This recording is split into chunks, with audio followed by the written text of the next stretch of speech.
Welcome to 100 Yards of Football this morning. Today, we're going to have like AFC championship game previews. If you like your name and share, we'll sure appreciate you here at 100 Yards of Football. I'm your host, Vincent Turner, and joining me, his team has 7 rings, so I can't argue with him. He always let me know that it's 6. No, it's 7. No, Tom Brady has 7. That's correct. Tom Brady has 7. Tom Brady has 7 rings in the past. Coming to us live in a Boston Mass, Mr. Elias Pires. How you doing this morning, brother? I'm good, Vince. But first, I gotta let this cowboy laugh out, man. I'm gonna join my boy Stephen A in this laugh. All right, Vince. All these years we know as Cowboys haven't won diddly well, like squat. I said, like I said, I'm not gonna get into that this morning. I'm gonna start with the AFC, and then we're gonna get into the Dallas Cowboys, and they lost yesterday against the San Francisco 49ers. But let's talk about the two teams. Well, y'all real funny this morning. Everybody want to jump on the Cowboys. I understand that, and that's due. But see, the thing, I'm gonna say this. Stephen A ain't played a lick of football, so I don't really care about what he's saying right now. But don't put nothing personal with you and Stephen A on this. It's the truth, Vince. No matter what, it's the truth. Let's move on, man, to the AFC championship game next Sunday. Then we get to the NFC game. The Kansas City Chiefs going against the Cincinnati Bengals. What you think about those two teams there? I think of star power. I think of cool Joe Burrow against Patrick Mahomes. I think it's speed everywhere. I think it couldn't have been drawn up any better, both of these teams, especially the way that Kansas City lost Tariq and was able to make it up in speed, and the way Cincinnati started and the way these defenses get after you. They're not the greatest defense, but they get after you, and how well coached both of these teams are right now, Vince. But it's all about the star power at quarterback.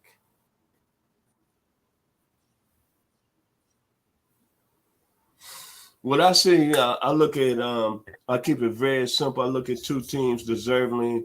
I think we have the two best teams. But I'm going to start with the Cincinnati Bengals. Yesterday against the Buffalo Bills, I heard a lot of people saying after the game and their impressive win yesterday that the weather played a big part. If it wasn't snowing, that Buffalo would have probably won 7 out of 10 times. I'm not going to buy that. But I came away today. I think he's got an excellent chance to go to back-to-back Super Bowls. But I'd like to see his contract coming up in the next few years.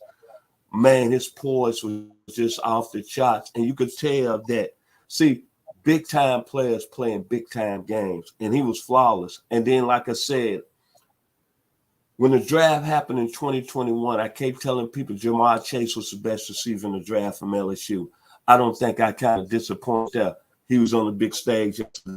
But what Cincinnati has now, they're in my mind in that game is their offensive line played at a high level, man. Jackson Carm, Clemson University, Ted Karras, Cordell Volson, North Dakota State. I thought that was really the key of the game. They offensive line dominated. And then boom, sooner Joe Mixon went over 100 yards. And when you look at Cincinnati, to me, Cincinnati clearly going into this football game, I don't know the point spread, but I think overall they're the better football team. Now with the Kansas City Chiefs. Kansas City has really played really well when Patrick Mahomes is playing back the game against Jacksonville, understand that. But if Patrick Mahomes is not really healthy, I really don't see Kansas City really staying with Cincinnati. Because one thing, another underrated aspect about the Bengals is their defensive line. DJ Redder, B.J. Hill, Trey Hickerson, and Sam Hubbard.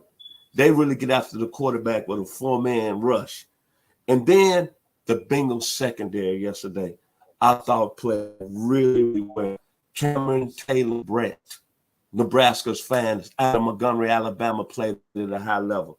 But the young man that really, when I looked at the game yesterday, really stood out was Mike Hilton, Ole Miss finest, undrafted in 2016. Part of that great Ole Miss team, they had Robert Cadenci, Larry Tunster, Laquan Treadwell. But, man, he had a game yesterday. His pressure on the blitz coming up, really making it hard for Josh Allen. And then he's playing the secondary out of Fayetteville, Georgia, by way of Sandy Creek High School. Now, let's move over to the NFC Championship game. The Eagles and the 49ers. I'm going to let you have the floor. Since you brought up your Tyree, talk about my Cowboys. You got a minute to say something about the Dallas Cowboys. I mean, Vince, haven't won a divisional playoff game since I was in high school, and you had your first job. What was that, 97, 96? Most pressure touchdowns by Dak with 10. The Cowboys got to think about moving on and making some changes.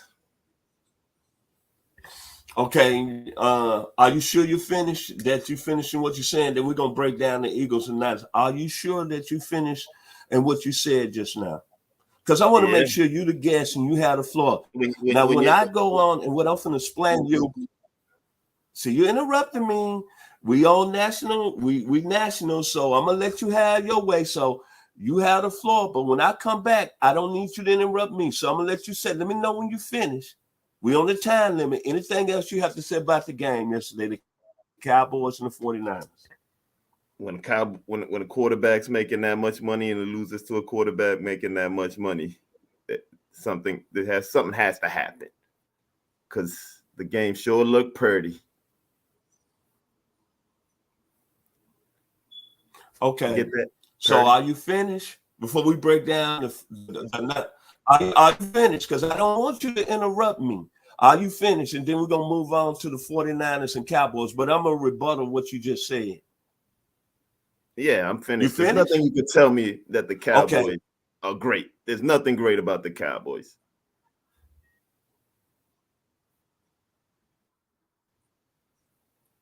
Okay, I'm going to say this one more time. Maybe you need to understand this. Are you finished? We got to move on because I'm going to rebuttal. And then we're going to move on to the championship game. I'll let you say what you got to say. Now, can I say what I got to say so we can move on? Don't interrupt me now. This is not no going back and forth thing. This is professional. Now, you finish? Yes. Okay. Yesterday was a very disappointing loss. Me being a Dallas Cowboy fan into Cowboy Nation. I understand we haven't won, in 27 years. And I get all that. And I've been hearing the pundits across the country saying, we need to make a lot of changes in Jerry Jones. But I'm going to explain something to you. When you sit this, when you ball ring, it's called a class of 27 years. Man. And still people remember history. Don't interrupt me now because you said you weren't going to say this. Be respectable. Otis Taylor. That's it. Jimmy Marcellus. Trent Dilford. Bob Hayes. Why I'm bringing them players' names up. See, Leroy Butler.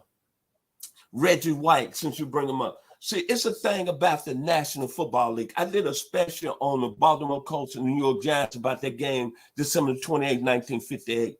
See, it's something about history that when you're a champion, it don't matter whether you got it 27 years, it don't matter you got it 40 years. All I know, the Cowboys lost, no question about it. But when I look at it and I look at all the other 33 teams in the league, it's no teams got no 5 championships. And an organization that got Hall of Famers. So, Stephen A., you, and everybody else, you can rag on the Cowboys. But after all this, still think about this. When you greatness like Ali, when you greatness like the 66 Tennessee State Tigers, when you greatness like The Texas El Paso 1966 NCAA champions. You do not go away from history because it's called elite. Elite. Elite. 5 rings. Yes, we might need to make some changes.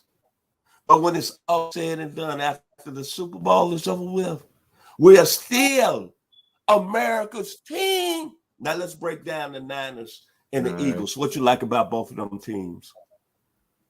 Oh, man. What's not to like about this is 2 quarterbacks that aren't making the money that Dak Prescott and Josh Allen and Patrick Mahomes are playing, battling. It's basically going to be Philly's RPO against that speed and zone coverage of San Francisco. And San Francisco has to get up that middle. They're going to have to get right up that middle and get to that quarterback. That's going to be a strong suit for them, which has been all year. And of course, you got the first and second ranked defensive teams, but then you got all these skill positions. And Vince, is one thing you've taught me about football in all y'all years of friendship, right? And that's speed, right? Speed and defense wins championship, and that's on both sides. It's hard for me to even pick a winner because both storylines are great. You got Jalen Hurts, Alabama, lost his job at Alabama, transferred to Oklahoma, came into the league. Coach didn't want to give him a chance like that. Finally gets his chance and could be the MVP this year. Good chance. Then you got Purdy that's won 7 games in a row, Vince. 7 games in a row, making the league minimum. Mr. Irrelevant is now relevant to every Cowboys fan in the world and the rest of the world, Vince. So the storylines couldn't be any bigger for this game. But it's going to be basically for me, which defense is better, more dominant, and can San Francisco handle the RPO, or how they're going to handle that RPO? And is Philly going to bring San Francisco out of that zone coverage that they play so well that had Dak confused yesterday? At the end of the day, I'm still riding that San Francisco bandwagon for this W. I know it's crazy with them going where they're going to play, but at the end of the day, the guy's on a hot streak right now, and me, who likes to frequent casinos now and then, when the hand is hot, you ride it. And right now, San Francisco's hand is hot with Purdy.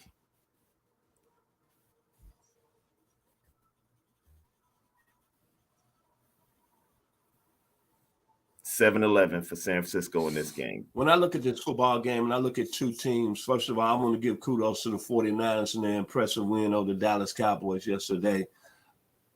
Right now, Kyle Shanahan is at the top of the list as being one of the best coaches in the National Football League. It's amazing to me that he can plug any quarterback into their system, and it's the same results, whether it's Trey Lance, whether it's Jimmy Garoppolo, whoever. And I think it's a very perfect compliment. And the one thing about Kyle Shanahan that really sticks out to me is that he gets players that are very physical in his offense.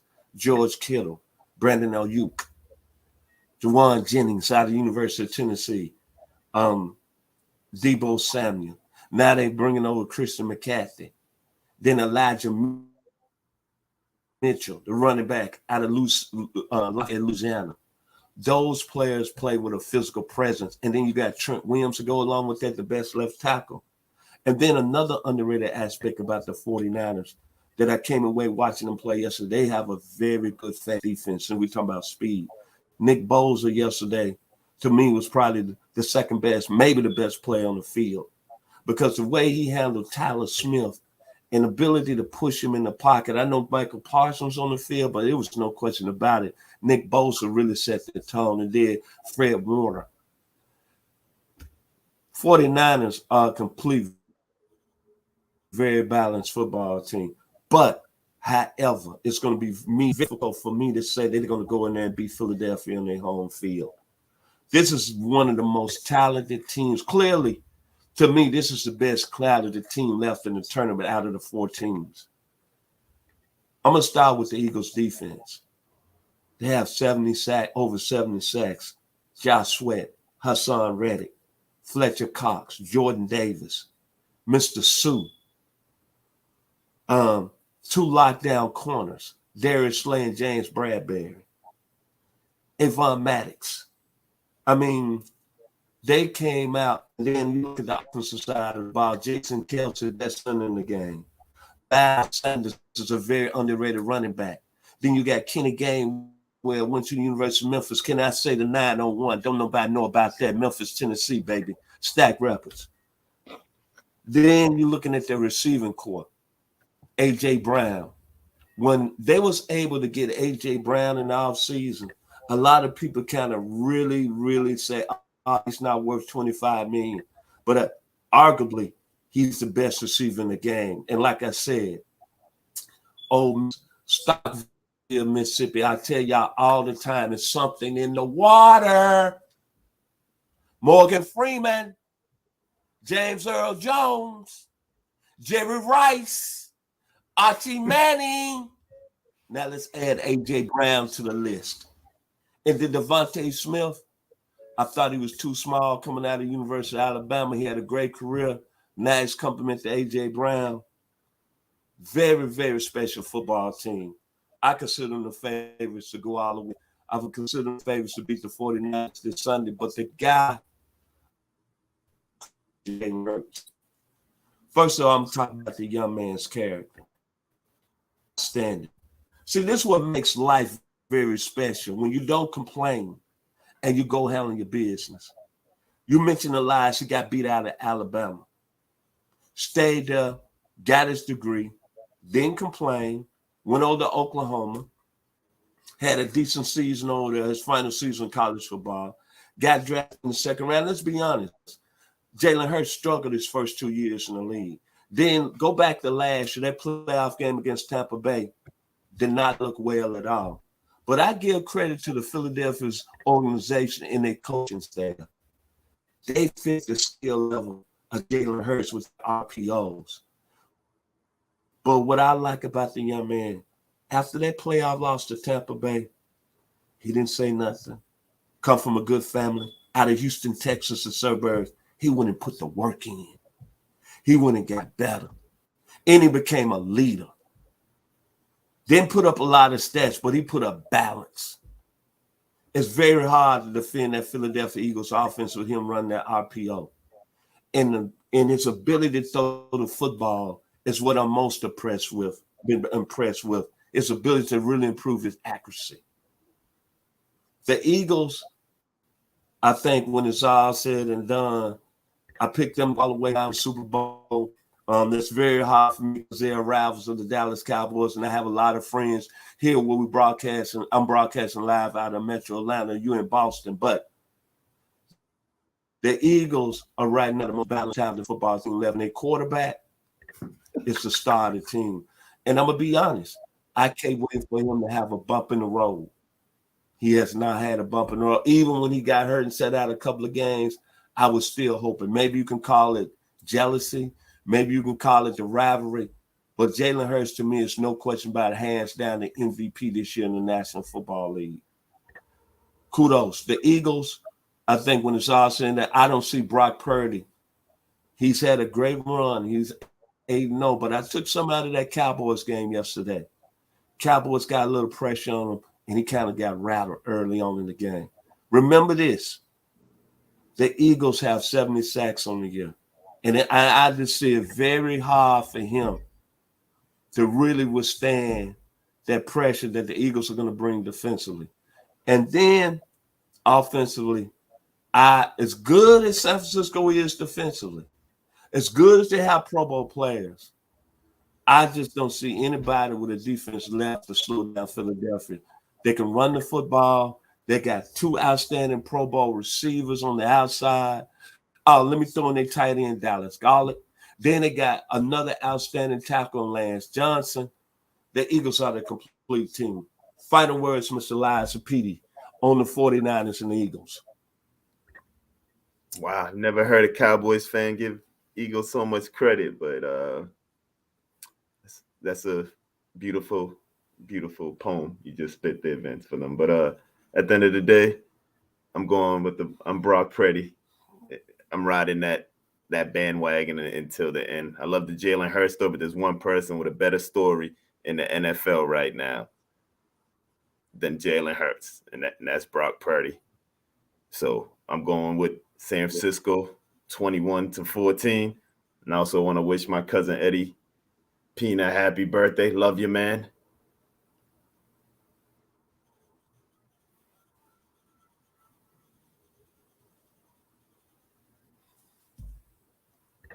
Okay. My final comments when you this football game, I'm picking the Eagles, and I'm picking them in a runaway 35-17. Philadelphia, as much as I don't want to give them credit, I got to. And to the Eagle Nation, fly, Eagles, fly. Right now, y'all have a special football team. Y'all got a special player. So, if you like the video, please come in and share it. Once again, to the staff here, 100 Yards Football, to Mr. Bobby Butler, to Mr. Logan Landers, to the #1 producer in all the world, Mr. Jeremiah Daniel Long, my two guys, Ronnie Keebler and Mr. Mark Bass. All I can say is fly, Eagles, fly, until like the great Teddy Pendergrass when he was the lead singer with the Harold Melvin and the Blue Notes. It's going to be like this in Philly in the next couple of weeks. Bad love and what you got and what you got. Bad love and what you got and what you got. Bad, bad, bad, bad, bad, bad love. Be blessed here on 100 Yards.